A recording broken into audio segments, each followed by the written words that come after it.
A tariff is an extra tax that's put on any good that comes from the outside the United States. Lots of talk about tariffs recently. What does it mean and how does it affect you? Have you ever filed taxes before? We will walk you through it to make it easier. I think, I don't mean to speak for everybody, but I've kind of heard a couple comments, and then for myself too, it's good to get back on the road. Tennessee baseball looking ahead to a weekend series against 6th-ranked Ole Miss. What Tony Vitello has to say about bouncing back in the SEC. We're following several breaking news stories for you today. Thanks for joining us for TVC News Today. I'm Griffin Hadley. And I'm Caitlin Kirkpatrick. Breaking news regarding immigration status changes for 4 UT students. 3 current students and 1 former student had their temporary employment authorization status changed and are possibly at risk for deportation after being identified in a criminal records check by the federal government. Chancellor Dondi Plowman informed the school community that in an email saying that the cases will be investigated and the students will be supported by the Center of Global Engagement. Now, tariffs are in the spotlight again with a proposed universal 10% tariff on all imported goods. Our Grayson Thatcher sat down with an economics professor to break down what this means and how it could affect you. The foreign governments don't pay tariffs. The foreign companies don't pay tariffs. Rather that it's the American importer. So then that tax is going to get placed onto the consumer. And that consumer is you and me. For years we've been ripped off and taken advantage of by China and others, in all fairness, but by China, that's the big one. The tariff that's being proposed is a universal 10% tariff on every good imported into the United States. That means there's no more cost advantages for countries to try to give you a discount. So they're just going to shift that entire 10% onto American consumers. When are we going to really start seeing those possible price increases? When are we going to really see it and really start feeling that impact? So when the store starts running out of their inventory bananas, they're going to have to order more from Honduras, and then I will have to pay that 10% tax on those bananas as a consumer. It was written as something that I think was very positive for the world and for us. Some people also say, well, we're going to make revenue off of tariffs. But I like to point out that the most effective tariff would set the foreign price equal to the domestic price, and there would be no cost advantage for you to buy cheap Chinese t-shirts. So then you would just buy American at a higher price, and there'd be no revenue generated. So how can students then, or just community members in general, start preparing for that price increase? Yeah, so I think one of the best things that we can always do, because whether it's public policy or a pandemic or a recession, is we just always want to be prepared.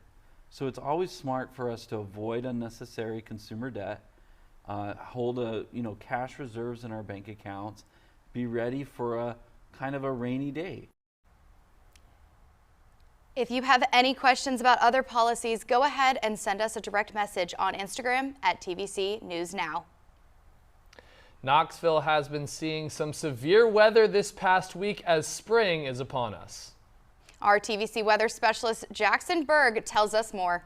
Hey Vols, it has been a rainy start to the weekend, so let's recap some of the weather we have been seeing. Starting with last night, we saw several severe thunderstorm watches accompanied with severe rainfall and some hail, as seen in this graph here. In surrounding counties, we saw flood watches and severe thunderstorm warnings. A watch is less severe than a warning, so our campus didn't even see the worst of the band of storms that came through last night. We're officially in spring and the rainy season for the southeast. As we can see, there are high chances of rain for this weekend, so be sure to stay weather aware and continue packing your umbrella when leaving for class, because this weather is anything but predictable. Later on, I'll give you the full weekend weather forecast, but for now, back to the desk. Thank you, Jackson. As President Trump administration is rolling out the federal funding freeze, this affects many people nationwide, including one nonprofit here in Knoxville. Kyla Berry joins us now in the studio to break down what this means. Caitlin Griffin, the Metro Drug Coalition receives nearly $100,000 a year to help them in their mission to end substance misuse. MDC receives 3 federal grants through ARPA, the American Rescue Plan Act, and the Trump administration ended that funding 6 months shorter than expected. leaving MDC looking for financial assistance. Serving the community for over 38 years, MDC provides resources for community members. Their goal is to increase access to programs such as recovery support, prevention education, and harm reduction. The executive director of MDC tells me that with these funding cuts would force them to downsize their staff. And actually, nearly 7 minutes before my interview with the executive director, MDC received a phone call from the Department of Mental Health and Substance Abuse Services. We're not going to lose a penny. The state is going to step up through that department. The department is going to honor and fund all of the projects in full, in total. Webster tells me, wow, with the help of the state, MDC staff will not only keep their jobs, but it also helps them continue to serve the Knoxville community. Now, one of these staff members at Metro Drug Coalition is Jessica Burks, a regional overdose specialist. She has been clean for nearly 8 years, and now she's using her own experiences to be a light for others. She shares her story with me. Showing them, well, parents, guardians, what this looks like. Jessica Burke's passion Access these services. is showing her community resources, Made it my life mission to become a walking resource. providing her own community resources she did not have. Know that my addiction became so strong because of the lack of resources. That addiction started when she was young. When I started using, I started off with opioids. So back in the day, that was when Oxycontin was really kind of running rampant through our communities. It got worse as years went on. Got to the point in my addiction where I made funeral plans with my mom. She turned to drugs as her own resource. Without being able to properly cope with some of the things I've gone through in life, that was what I had access to, and often. Birch stopped using when her oldest was born. Kind of realized like my family is preparing to lose me. Now she's a resource for those battling addiction. To train my community on like signs and symptoms of overdoses, just talking about different types of drugs, addiction. Being a light for people like Becky Paris. To treatment on March the 31st of that year and met Jessica. She was one of my counselors in my treatment center that I was in. Now Birch and Paris are serving their own community together. It's really an honor even getting to work beside her for somebody that I've looked up to for, many years now. Burks just received an award for Professional of the Year at the 2025 East Tennessee Association of Alcoholism and Drug Abuse Counselors Conference. Griffin Caitlin, not only is Burke serving the community to help provide resources for substance misuse, she tells me she's an advocate for human trafficking. Thanks, Kyla. Student government is making a change to make campus more accessible to all students. This is a story we have been following for you all semester. Last week, our Aubrey Curran spoke to 2 senators who sponsored a bill calling for the repairment of certain areas on campus that aren't accessible. They're calling it Vols on Solid Ground, and this week it was officially passed by the Senate. While many accessibility initiatives have been put in place before one of the bill's sponsors, Blake McKirkin explains why this one is different. Yes, it affects people with mobility devices and mobility issues, but it also affects all the other students. According to Blake, the next step is for the university to decide when to start implementing the repairs around campus. More construction in Fort Sanders as Knoxville Utilities Board begins its work on Grand Avenue and blocking some spots students rely on for parking. Some students who park in the area either to go home or to go to class say they are having to find other options that are further away, sometimes circling the block for up to half an hour, only to find a spot several blocks from where they live. Other students we spoke with say they have to pay up to $100 extra per month for a parking pass in a lot. Tax season is in full swing, and with the April 15th deadline just around the corner, UT students are learning about how to file their taxes for possibly the first time. Our Maggie Swerting joins us in studio with the story. Maggie? Yeah, Caitlin, with tax season in full swing, there are some key things you should know before filing for your taxes. One of them being that students should make sure that they have all of the appropriate forms, such as their W-2 forms from their employers. You should also talk to your parent or guardian if you are filing as a dependent or independent. If your parents are filing your taxes for you, they could keep your tax return. When I talked to accounting professor James Shiz, he told me that filing for taxes are the easiest they have ever been. I would say the easiest way these days is one of many cloud-based tax preparation software tools that are out there. There are many different ways that you could file your taxes, whether it being in person or online. One of the easiest being TurboTax. The TurboTax website is easier than you think. It offers a simple step-by-step process on how to get your returns this season. Don't forget, the last day to file for your taxes is April 15th, so make sure you get those returns. Thanks, Maggie. If you have plans to travel this summer, you need to make sure your identification or driver's license meets new federal security standards. Starting May 7th, 2025, you must have an issued real ID in order to board domestic flights. For more information to verify if your ID meets federal standards, visit dhs.gov. Scholarships can be hard to come by, especially for non-traditional students. A former veteran and UT alum named John Grubb and his wife Debbie decided to help with that by offering multiple to a number of student veterans. It's a reward recipients like Kevin Ho are more than grateful for. Just to see that, there are exterior forces out there that are supportive of what we're doing here for veterans.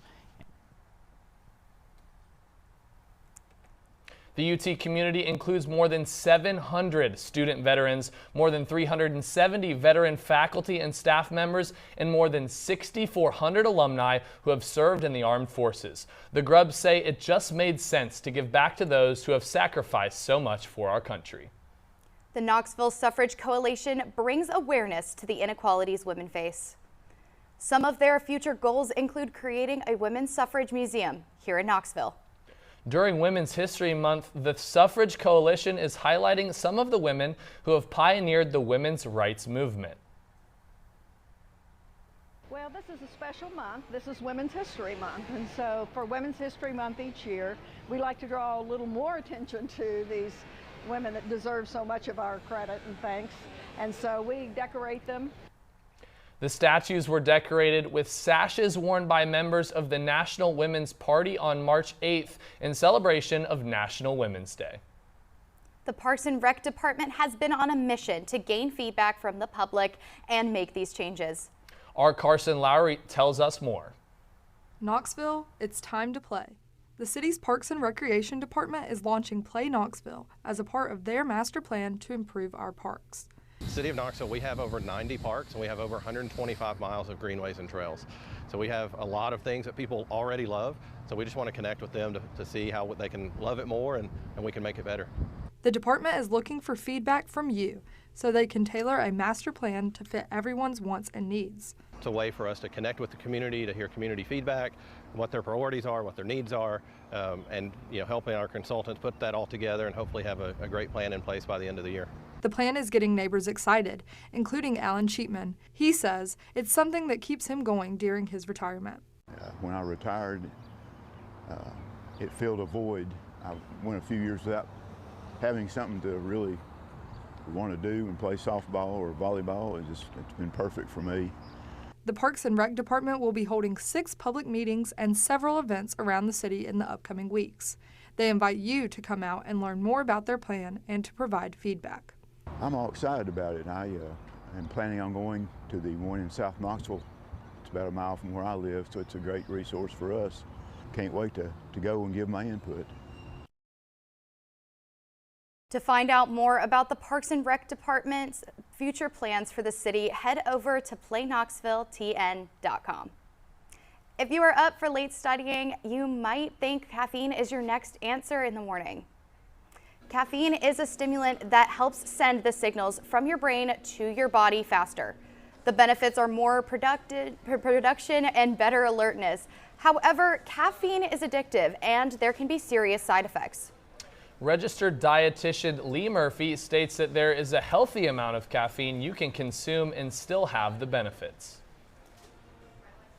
Like over 400 might be posed dangerous is the bottom line, but a purely safe amount would be less than 200. Murphy suggests that nothing is better for energy more than good night's sleep. Stay with us as more stories for you about sports on Rocky Top. You don't have a prayer at talking to Liam about controlling his emotions.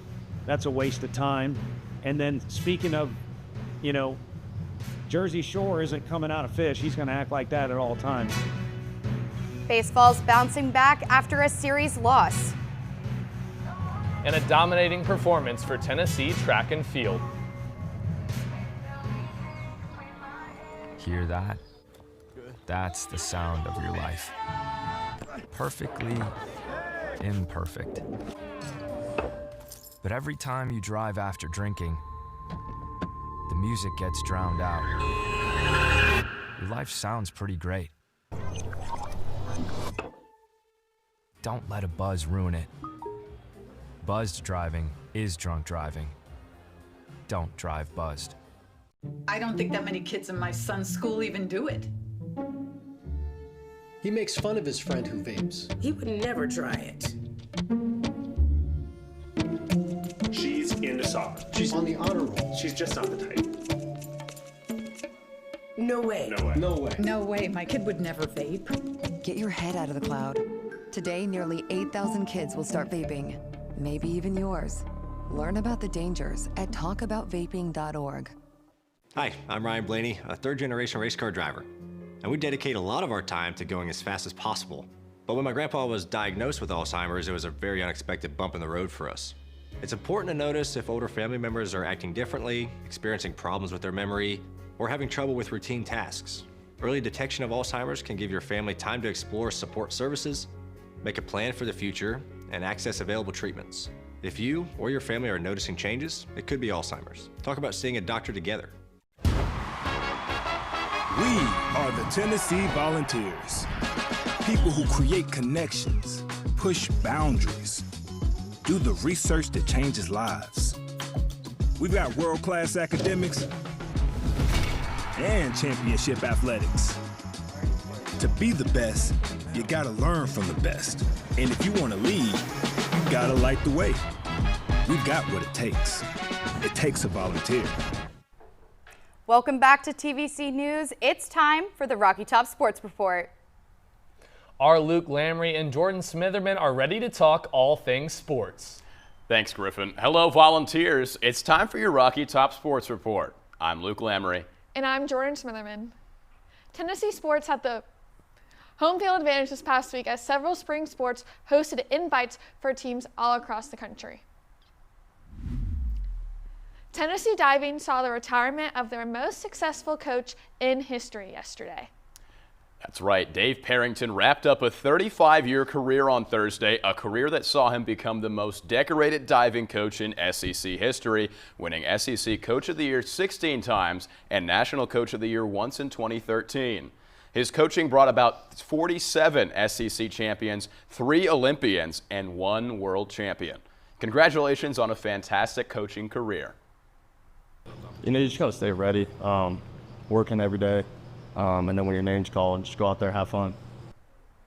Tennessee baseball gained a midweek win against Alabama State on Tuesday, but it was a bit of a bounce-back game.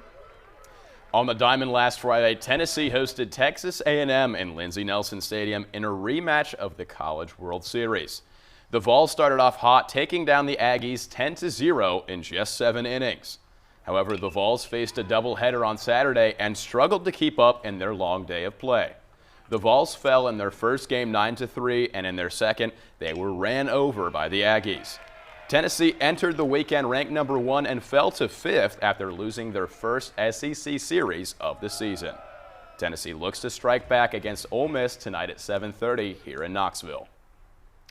For the Lady Vols, they had a break this week after a series win against Mississippi State last weekend in Sherry Parker Lee. This weekend, they are traveling to face the Texas Longhorns, the consensus #1 team in the nation. However, it's not an uncommon spot for Tennessee. They took down Oklahoma, who was ranked #2 in the country just 2 weeks ago. The Longhorns are undefeated at home and are on a 6-game winning streak. Carlin Pickens, who has the fastest pitch in softball history, is expected to make the start in the circle. First pitch is 9 p.m. tonight, and the series will continue throughout the weekend. Along with home games for Tennessee, baseball and softball, track and field also hosted their annual invite, hosting multiple teams from all over the East Coast. The Vols racked up 12 first-place finishes, and sophomore Grant Campbell set a new college best mark in the men's high jump, reaching 2.20 meters. He ranks 4th in the NCAA this season. The Vols also totaled 4 marks that ranked top 10 in the NCAA this season. Track and field wastes no time as they send a group of sprinters, hurdlers, jumpers, throwers, and pole vaulters to Gainesville, Florida for the Tom Jones Memorial Invitational. Number 5 ranked Lady Vols rowing team dominated their own invite in Oak Ridge, Tennessee. Rowing at Milton Hill Lake, Tennessee posted a clean sweep and also celebrated Senior Day. For the Lady Vols, even though their basketball season is over, they are still making a difference for Vol Nation. On Wednesday night, Lady Vol basketball players Sarah Puckett, Talasia Cooper, and Kanaya Boyd were out at Orange Mountain Design meeting with fans and signing autographs. Puckett says it's simply giving back what they've given her.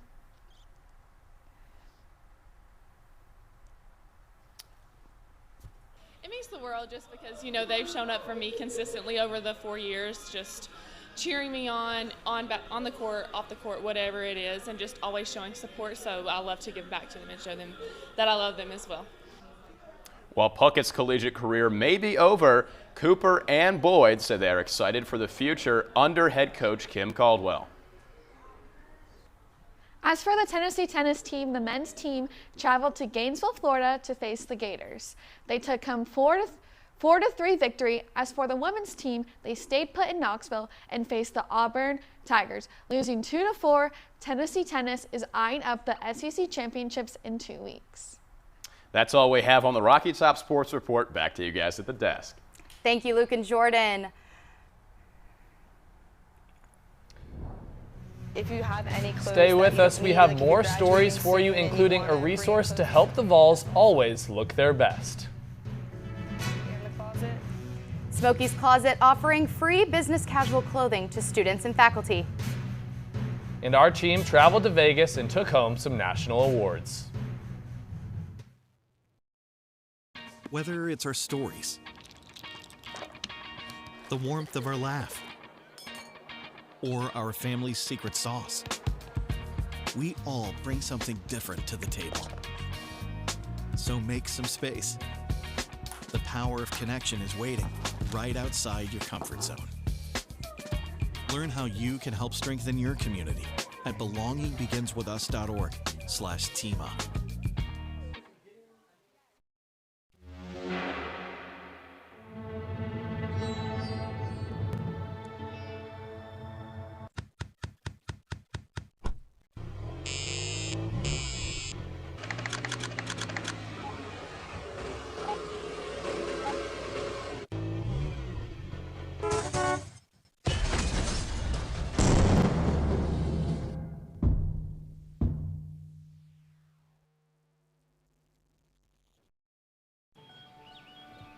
Be right there. Wait. Use the shovel and bucket of water, remember? Drown, stir, drown, feel. Then make sure it's cool. Where'd you learn that? SmokeyBear.com. Brushed up on some tips before we left. Don't want to start a wildfire, right? Only you can prevent wildfires.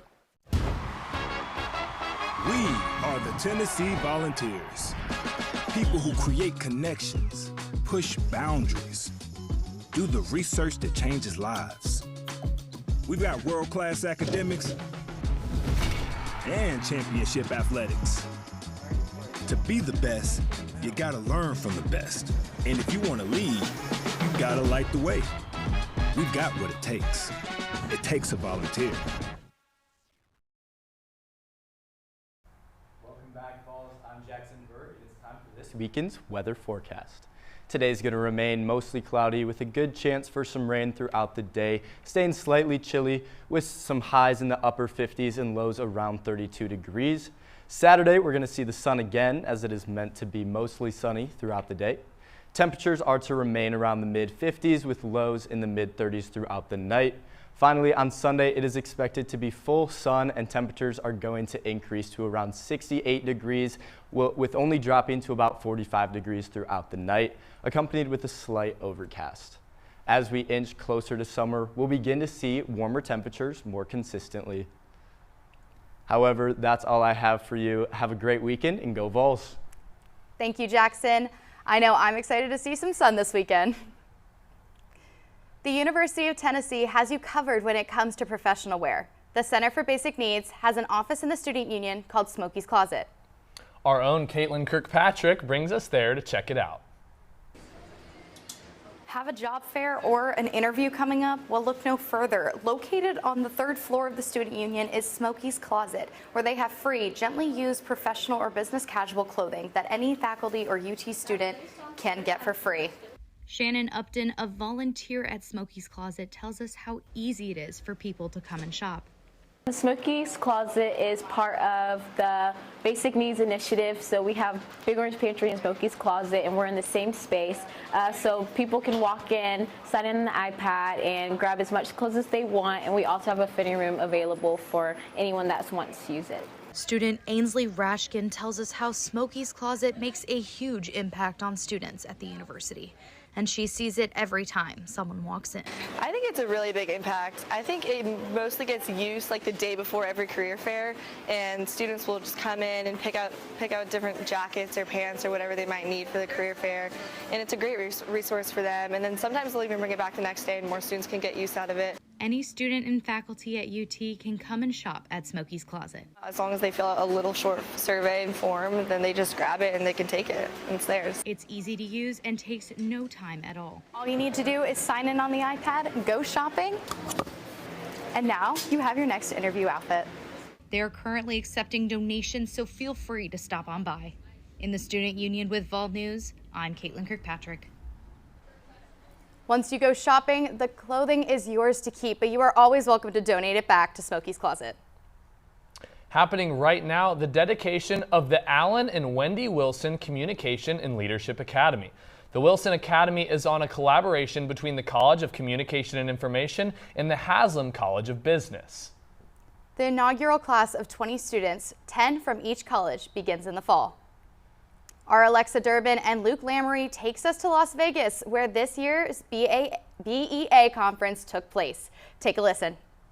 Hey Vols, we're here at the Las Vegas Convention Center. I'm Alexa Durbin. And I'm Luke Lamory. And we're here at the BEA conference. Now Luke, tell us a little bit about what BEA is. Yeah, Alexa, the BEA is the Broadcasters Education Association. And inside going on right now, there's a ton of different panels, discussions, and informative panels that are telling us all about how to improve our broadcasting. And I must say, the Las Vegas Convention Center is one of the largest convention centers in the country. So truly an honor to be here.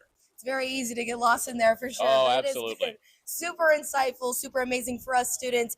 And we also have students taking home awards for their coverage of the 2024 Paris Paralympics And Land Grant Films is taking home an award as well, an award of excellence for their documentary production this past year. So truly remarkable stuff here going on in Las Vegas. And our students also have the chance to present their coverage to other professionals and other students. So again, an amazing opportunity. We want to thank the UTK Media Center and Journalism for these opportunities and sending 8 students to Las Vegas this week. Absolutely. It's been fun. It's been informative, and we have learned a lot. And we're going to send it back to one of our own award winners back in the studio, Griffin Hadley. We were thrilled to take home second place in the Interactive Media and Emerging Technologies competition for our social media coverage at the Paris Paralympics. It really was a great week of learning out in Las Vegas. Registering for UT Camp classes? through finals are right around the corner. Don't forget about class registration for the May mini semester and fall 2025 terms. Registration is currently open for all students for the May mini and summer terms, and the fall term is currently open to priority, graduate, and senior students. And sadly, that marks the end of our show today. No show next week as UT breaks up for spring recess. But I'm Griffin Hadley. And I'm Caitlin Kirkpatrick. Make sure to follow us at TVC News Now on Instagram for the latest updates. Have a good weekend.